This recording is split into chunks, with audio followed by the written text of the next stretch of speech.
जय माता the all. क्या आप लोगों को पता है कि स्मॉल कंपनी की डेफिनेशन में जो क्राइटेरिया है अब स्मॉल कंपनीज का वो चेंज हो गया है? पता होना चाहिए, अगर नहीं पता है तो पता होना चाहिए। क्या आपको नंबर टू ये मालूम है कि नेम अवेलेबिलिटी में जो पहले 20 डेज के लिए मिलता था कंपनीज को, new companies propose to be incorporated, वो अब 20 डेज का टाइम पीरियड आगे एक्सटेंड भी हो सकता है on the payment of some fees. और कितना एक्सटेंड हो सकता है, for how many days and on the payment of how much fees. क्या ये थोड़ी सी अमेंडमेंट्स जो हुई हैं, क्या आपको मालूम है? For June 2021 exams, for December 2021 exams. नहीं पता है तो just stay in this amendment series. और आज तो बात नहीं कर रहा हूं इन चीजों के बारे में, लेकिन आज बात करूंगा शेयर कैपिटल के चैप्टर में जितनी अमेंडमेंट्स हुई हैं उनके बारे में। जैसे कि मैंने पहले लास्ट वीडियो में भी बताया था कि next session will be on share capital amendments in the share capital. So continuing with that, तो आज के सेशन में सारा फोकस शेयर कैपिटल के ऊपर है। एंड सेक्शन 62 में मेन अमेंडमेंट है, और अभी ये अमेंडमेंट एनफोर्स हो भी चुकी है, लेकिन इसके साथ जो रूल्स आने हैं वो देखना है कि उसमें क्या आना है।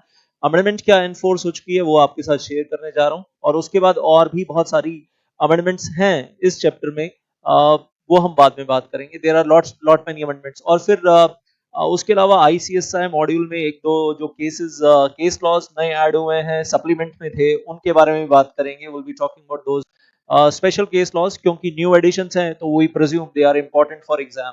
सो this session is about Companies Amendment Act 2020 also, and few cases added by ICSI in its module as well, being the new cases. Getting started, section 62 और सेक्शन 62 राइट इशू को लेकर क्या चेंज हो गया है?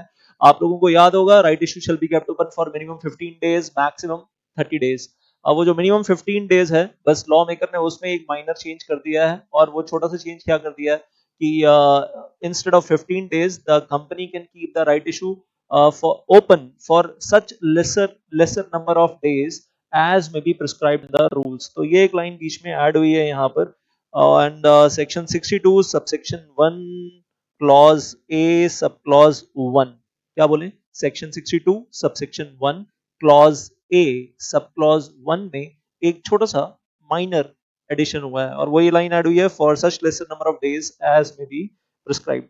तो अब राइट इशू अगर कोई बोले पब्लिक कंपनीज भी क्या 15 दिन से कम के लिए ओपन रख सकती हैं, प्रिस्क्राइब्ड क्या होता है रूल्स में वो देखना पड़ेगा। और ये पुराना डायग्राम था जब हम कहते थे right issue shall be kept open for minimum 15 days, maximum 30 days, and अब इसमें ऐड हो गया 15 डेज के साथ और such lesser number of days as may be prescribed in the rules. और सेंट्रल गवर्नमेंट चाहे तो लेस देन 15 डेज प्रिस्क्राइब कर सकती है, मोर देन 15 डेज प्रिस्क्राइब नहीं कर सकती। Ministry of corporate affairs 15 days से ज्यादा प्रिस्क्राइब नहीं कर सकती है। क्या लिखा है? Laser number of days prescribe कर सकती है।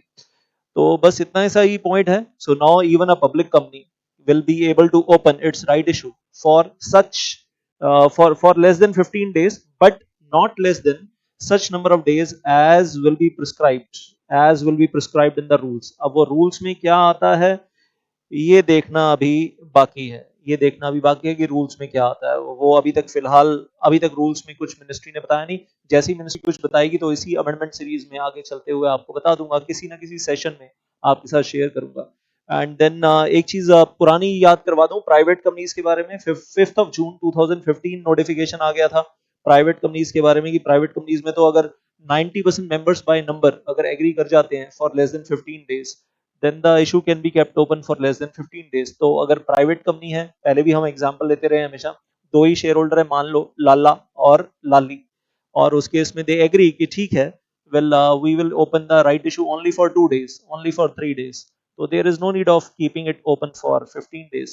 तो ये तो हम पहले भी कहा करते थे कि राइट इशू में अगर 90% मेंबर या उससे ज्यादा एग्री कर जाते हैं, well to keep the right issue open for less than 15 days, then the right issue can be kept open for less than 15 days in private companies। लेकिन अब जो अमेंडमेंट आई है, उसका असर किसके ऊपर हो रहा है? पब्लिक कंपनीज के ऊपर हो रहा है। और ये अमेंडमेंट इफेक्टिव कब से हुई है? वी से from 22nd of January 2021 the amendment has become effective from 22nd January 2021, लेकिन है तो Companies Amendment Act 2020। Then moving on further after this, the next one that we are having in the pipeline, section 48। दो लाइनों में अगर अगर आपको याद हो, section 48 variation in the rights of share holders. मैं प्रिज्यूम कर रहा हूँ कि आप सब लोगों को आता है, और एक वेल रिकमेंडेशन हमेशा देता रहता हूँ, ये हमारी भागवत गीता, ये हमारी AK-47, कसम खाइए जिंदगी में कि इसके ऊपर तो हम 100% ग्रिप, 100% नहीं 200% ग्रिप, 1000% ग्रिप बहुत अच्छे से लेकर आएंगे। Companies act, well, and that's easily available in the market as approved by Lok Sabha, Rajya Sabha, as I'll say you can say as initially drafted by the Ministry of Corporate Affairs।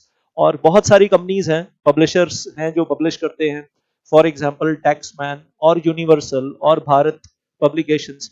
Amazon पे easily available है, आपके आसपास हो सकता है, book shops पे भी आराम से मिल जाए आपके आसपास कहीं, नहीं तो अमेजोन वगैरह पे तो है ही। तो कंपनीज एक्ट 2013 का बेयर एक्ट तो सबके पास होना चाहिए, और ये किसी ऑथर ने नहीं लिखा, ये मिनिस्ट्री ऑफ कॉर्पोरेट अफेयर्स ने लिखा है, और पार्लियामेंट ने अप्रूव किया, लोकसभा राज्यसभा ने 470 sections along with the rules.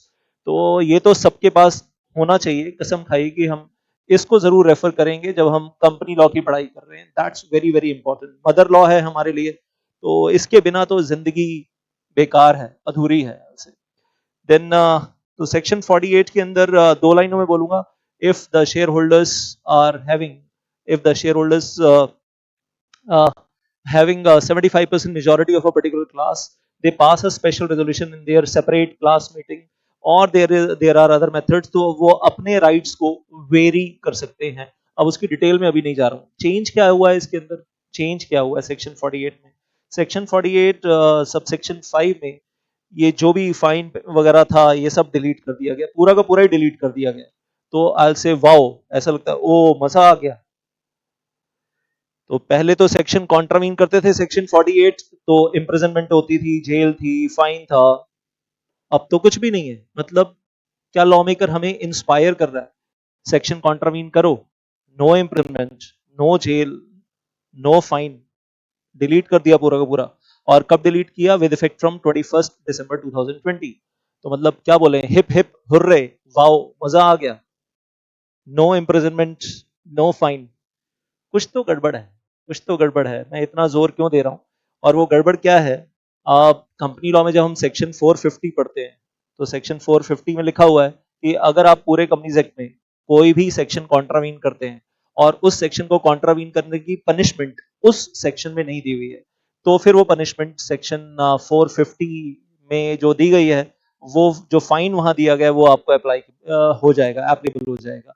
अब वो सेक्शन 450 जो है वो इस पे एक्ट में है, और आपके लिए एक छोटा सा काम है कि अगर आपको आंसर मालूम है कि सेक्शन 450 में कितना फाइन है, तो कमेंट बॉक्स में लिख दीजिएगा, well please please please, if you are aware of कि सेक्शन 450 में कितना फाइन है। नहीं पता तो कोई बात नहीं, एग्जाम में भी नहीं पता होगा कोई बात नहीं, 4-5 नंबर नहीं मिलेंगे कोई बात नहीं, कोई बात नहीं। तो लेकिन सेक्शन 450 के ऊपर तो डायरेक्ट क्वेश्चन आता है कि पूरे कंपनी लॉ में अगर कोई सेक्शन कॉन्ट्रावीन कर रहे हैं, और उस सेक्शन को कॉन्ट्रावीन करने की पनिशमेंट उस सेक्शन में नहीं है, तो बताइए उस केस में क्या होगा? तो सेक्शन 450 तो एग्जाम में स्ट्रेट क्वेश्चन आ जाता है 4-5 नंबर का, पहले आया हुआ है तो दोबारा भी आ सकता है। तो finally the effect of deletion is, ऐसा नहीं कि इम्प्रिजनमेंट और फाइन यहां से खत्म कर दिया तो वो सब कुछ ही खत्म हो गया है। कौन सा वाला फाइन एप्लीकेबल हो जाएगा? सेक्शन 450 वाला फाइन एप्लीकेबल हो जाएगा। लेकिन एग्जाम में सिर्फ इतना नहीं लिखेंगे इफेक्ट ऑफ डिलीशन, एग्जाम में तो अगर आपसे क्वेश्चन पूछते हैं सेक्शन 48 अगर हमने अगर कॉन्ट्रावीन किया तो बताओ हाउ मच फाइन पेनल्टी, तो सेक्शन 450 पूरा लिखना पड़ेगा। फिर अपने वर्ड्स में, अपने खुद के शब्दों में। एग्जाम में कभी भी लॉ मेकर की लैंग्वेज को हम कॉपी पेस्ट नहीं करते, लॉ मेकर की लैंग्वेज को कभी छाप कर नहीं आते, रट्टा कभी नहीं मारते, नेवर। जो अंडरस्टैंडिंग है वो लिखते हैं, लेकिन परफेक्शन के साथ लिखना होता है। आप कीवर्ड्स को चेंज नहीं कर सकते, फाइन की जगह पेनल्टी नहीं लिख सकते, पेनल्टी की जगह फाइन नहीं लिख सकते। आपको पता है क्यों? आई होप आपको पता है। Then I'll say section 56 going on further, and section 56 is regarding the transfer and transmission of shares, और इस section 56 में well when I'm moving on further, once again I'll say change कहाँ पर किया इन्होंने? फाइन की जगह पेनल्टी कर दिया है। और अब मैं ही बता देता हूँ फाइन का मतलब मालूम है आपको? फाइन कौन लगाता है? कोर्ट लगाता है, एंड एडिशनल सेशन जज in the district courts, or you can say in the criminal courts on the superior levels। And then penalty कौन लगाता है? ROC. Basically central government can delegate the powers to the adjudicating authority not below the rank of ROC, and the powers are actually delegated to ROC, so the penalty is imposed by ROC. तो यहाँ पर fine हटाकर, fine delete करके fine की जगह पर क्या कर दिया है, पेनल्टी कर दी है, और सिंगल अमाउंट दे दिया, penalty of ₹50,000 fixed, up to नहीं लिखा, क्या लिखा है, पेनल्टी ऑफ ₹50,000 कंपनी के लिए भी और जो ऑफिसर ऑफ द कंपनी है उनके लिए भी, सबके लिए सेम पेनल्टी है, एग्जैक्ट 50,000, ना कम ना ज्यादा। अप टू लिखा होता है, मे एक्सटेंड अप टू, तो मतलब वो मैक्सिमम होता है और मैक्सिमम अमाउंट होता है, और जो अथॉरिटी है वो चाहे तो कम पेनल्टी इंपोज कर सकती है, फ्लेक्सिबिलिटी होती है। ऑफ लिखा है तो मतलब एग्जैक्ट 50,000, ना कम ना ज्यादा। बट मेनली डू रिमेंबर कि फाइन की जगह पेनल्टी हो गया और अब कोर्ट नहीं जाना पड़ेगा। अच्छा क्या हो गया, अब आरओसी करेगा। Next one section 59 and that is rectification of register of members. कुछ सिचुएशंस में होता है, अगर किसी को परचांस याद है, well member is filing the complaint to the NCLT, sir I am the member of the company, my name is deleted from the register of members of the company without any sufficient cause, my request is to get it reinserted। या situation 2 इसका उल्टा, sir, my name is inserted in the register member of the company without sufficient cause. I never agreed in writing to become the member of the company. Please get my name deleted from the register members. Or there is undue delay in adding my name or deleting my name in the register members. Kindly get the desired thing done. NCLT में application file करते हैं, company को मानना चाहिए NCLT order, company नहीं मानती तो उस केस में कंपनी को ऑफिसर इन डिफॉल्ट को बेसिकली कंपनी को तो फाइन था, ऑफिसर इन डिफॉल्ट को 1 ईयर जेल और फाइन और both that was there. So I will say अब वो डिलीट हो गया सब कुछ, और डिलीट हो जाने का मतलब क्या है, what is the meaning of deletion, and we say deletion means खत्म हो गया सब कुछ, अब एनसीएलटी का ऑर्डर मत मानो, या सेक्शन 450 अप्लाई हो जाएगा। तो once again I will say the effect of the deletion is कि फ्यूचर में section 59 subsection obviously subsection 5 delete हो गया, सेक्शन 59 फ्यूचर में कॉन्ट्रावीन करेंगे तो सेक्शन 450 का फाइन वो लगेगा। So effect of deletion, and that is now fine under section 450 has become applicable, that is here। आप जहां जहां स्क्रीनशॉट्स लेना चाहें आप स्क्रीनशॉट ले सकते हैं। आई विल रियली विश कि आप सब लोग अपने नोट्स में ये सारी चीजें ऐड कर लीजिएगा, आपके नोट्स में, आपकी बुक्स में। अब और ये सब इफेक्टिव हो चुका है। हम शेयर कैपिटल के चैप्टर में जितनी भी अमेंडमेंट्स बात कर रहे हैं, कंपनीज अमेंडमेंट एक्ट 2020, वो सारी की सारी एनफोर्स हो चुकी हैं, ministry of corporate affairs enforce कर चुका है सारी की सारी अमेंडमेंट्स, तो सारी ही डील कर रहे हैं। और मैं चाहूंगा कि आप अपनी बुक्स में, अपने नोट्स में वो चीजें ऐड कर लीजिए या चेंज कर लीजिए एज द केस में भी। Then section 64 and that is regarding alteration of share capital.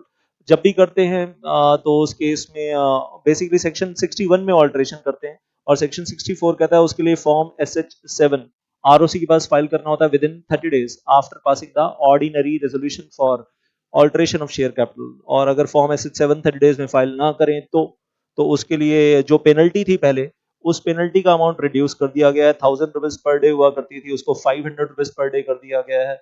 और कंपनी ऑफिसर इन डिफॉल्ट सबके लिए 5 लाख रुपए तक बढ़ा करती थी, अभी कंपनी के लिए तो कह रहे हैं it will increase up to 5 lakh रुपए, ऑफिसर्स के लिए कह रहे हैं it will increase only up to 1 lakh रुपए। तो कंपनी सेक्रेटरी इन एम्प्लॉयमेंट के लिए अच्छा हो गया, सीएस इन एम्प्लॉयमेंट के लिए, या जो डायरेक्टर्स हैं उनके लिए penalty will be maximum 1 lakh रुपए, दैट्स इट। तो 5 और ₹1000 पर डे के हिसाब से नहीं बढ़ेगी, ₹500 पर डे के हिसाब से बढ़ेगी। तो कोरोना का इफेक्ट है on the companies act, that is what I have been always saying, corona effect on the companies act. और ये भी इंप्लीमेंट कब से हो गया, 21 दिसंबर 2020 से इंप्लीमेंट कर दिया गया इसको। Then section 66 subsection 11 and reduction of share capital में बात करें तो वहां पर फाइन लिखा हुआ था, सेक्शन 66 सबसेक्शन 11 में वो डिलीट कर दिया गया, और डिलीट कर दिया गया तो फिर से इसका इफेक्ट क्या होगा, section 450 will become applicable, section 450 will become applicable now will to section 66 also। अगर section 66 subsection 11 अब खत्म हो गया, बिल्कुल ही डिलीट कर दिया गया वहां से। Then section 68 buyback of shares, and I hope सबको याद होगा जिस कंपनी के आर्टिकल्स में पावर होती है कि वो बायबैक कर सकती है तो बायबैक कर सकती है, सब्जेक्ट टू सम कंडीशंस। अब उन कंडीशंस में कोई चेंज नहीं हुआ है, सेक्शन 68 में सिर्फ लास्ट में जाकर चेंज हुआ है सेक्शन 68 सबसेक्शन 11 में, and imprisonment is removed, section 68 subsection 11 में चेंज कर दिया गया है, इम्प्रिजनमेंट खत्म कर दी गई है, imprisonment has been removed and there is only fine now penalty नहीं है, फाइन था, फाइन है, तो मतलब कोर्ट फाइन लगाएगा, हालांकि अब कोर्ट जेल इम्पोज नहीं करेगा, और ये भी एनफोर्स हो चुका है कब से, विद इफेक्ट फ्रॉम 21 दिसंबर 2020। तो सिर्फ ये बोलना चाहता हूँ, शेयर कैपिटल के चैप्टर में सारी अमेंडमेंट्स एनफोर्स हो चुकी हैं दिसंबर 2020 में, और एक सिर्फ वो राइट इशू वाला जो है वो जनवरी 2021 में एनफोर्स किया गया, बाकी सब 2020 में एनफोर्स हो गया था, तो इज एप्लीकेबल। और अब मैं कहूंगा दो केसेस के बारे में बात करने जा रहा हूं एज पर आईसीएसआई मॉड्यूल। चलिए पहले आपसे पूछ लेता हूं small question there, and the small question is, अगर एक issuer company preference shares redeem नहीं करती है at the time of redemption, तो क्या प्रेफरेंस शेयर होल्डर्स के पास कोई रेमेडी है, and what is the remedy available in that case? Section 55 preference shares. तो एक तो मैं कहूंगा सेक्शन 55 प्रेफरेंस शेयर्स में मतलब सेक्शन जो 55 है उसी में ही है कि go and file application to the NCLT कि हमारे प्रेफरेंस शेयर्स रिडीम नहीं हुए, कंपनी को ऑर्डर दीजिए to redeem the preference shares, और हमारा जो प्रिंसिपल अमाउंट है वो कंपनी हमें वापस रीपे करे। That is one thing simple, preference shareholders can file application to NCLT.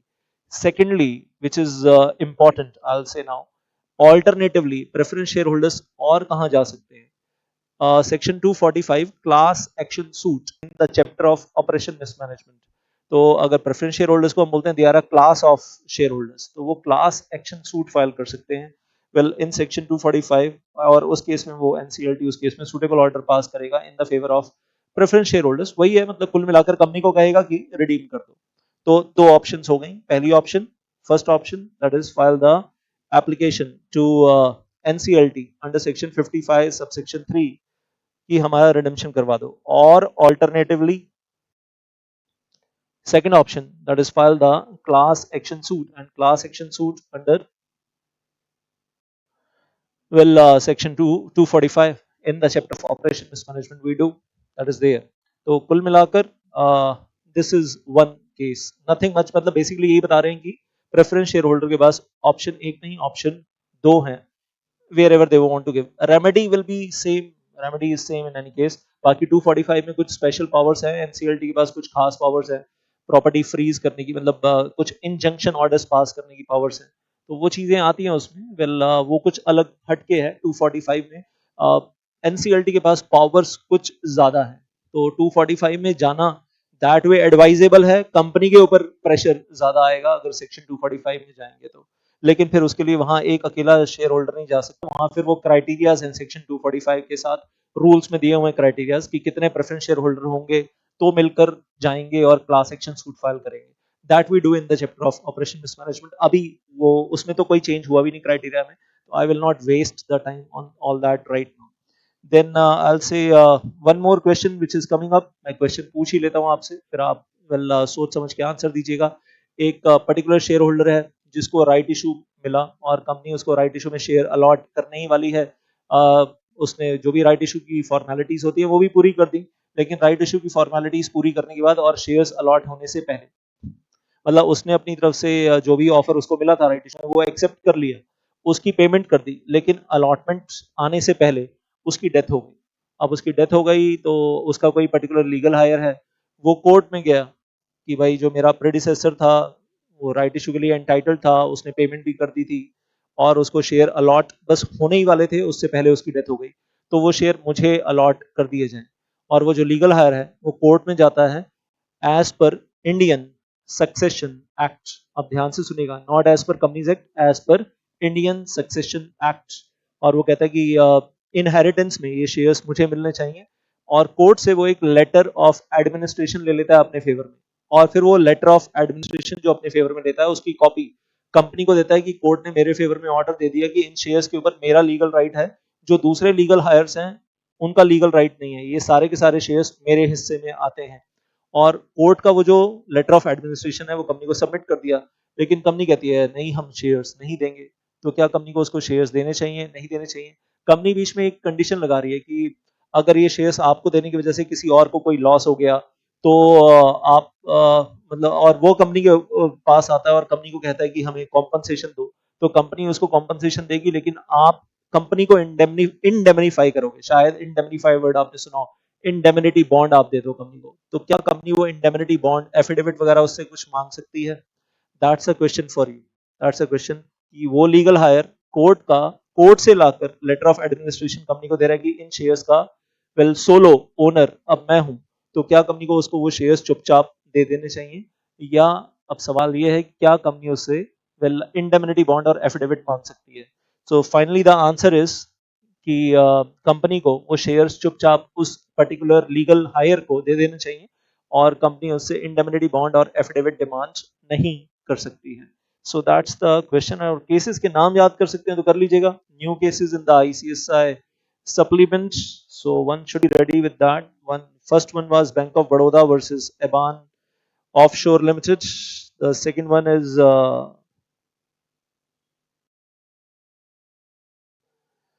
and the second one is DLF versus DLF and another versus Satya Bhushan Kora and another, that is the second case that we are having.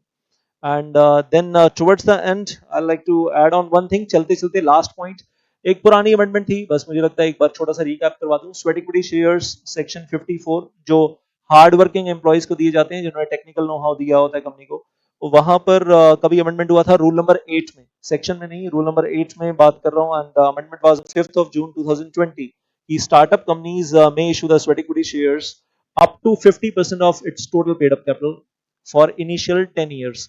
कभी किसी जमाने में वो 5 years होता था, वो 5 years का change करके 10 years कर दिया गया, यही चेंज हुआ बस इसके अंदर।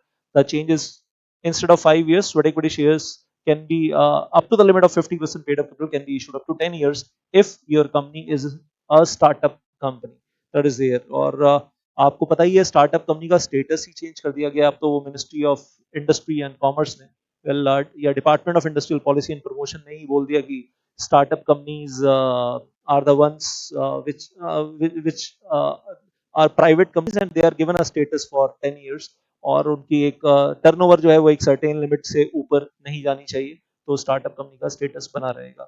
And finally, after finishing all these amendments regarding the chapter of share capital, moving on further, the next topic we are having that is name reservation for companies. और एक चीज बोलना चाहूंगा कि एक नया रूल आया है, rule 9A, and this amendment came on 24 दिसंबर 2020। तो अगर आपने नेम रिजर्वेशन पहले कभी भी पढ़ा था दिसंबर 2020 अमेंडमेंट से पहले, 24 दिसंबर 2020 के अमेंडमेंट से पहले, तो अब ये रूल 9A के बारे में बात करेंगे हम नेक्स्ट सेशन में। Thank you so much. और उसके बाद इनकॉर्पोरेशन ऑफ कंपनीज के बारे में बात करेंगे बहुत जल्दी। थैंक यू सो मच, जय माता दी, और पढ़ते रहिए। और अब कोई भी प्रॉब्लम आपको आ रही है कहीं भी, वेल प्रोस्पेक्टस पिछले दिनों में मैंने आपको दे दिया, आज शेयर कैपिटल दे दिया है, अमेंडमेंट्स दे दिए, समझने में कहीं कोई प्रॉब्लम आ रही है, you can put the queries on my well I से व्हाट्सएप नंबर। और व्हाट्सएप नंबर आप लोगों के पास ऑलरेडी है पहले से, और इस वीडियो के नीचे डिस्क्रिप्शन जो रहेगा उसमें भी वो व्हाट्सएप नंबर दिया हुआ है, तो you can send your queries on my WhatsApp number regarding these amendments, whatever आप नोट्स में से फोटो खींचकर भेजना चाहें। Most welcome, most welcome. You are invited to ask your queries through whatever medium you can, either by writing the comment in the comment box of this video or through WhatsApp. Thank you very much once again. Jai Mata Di.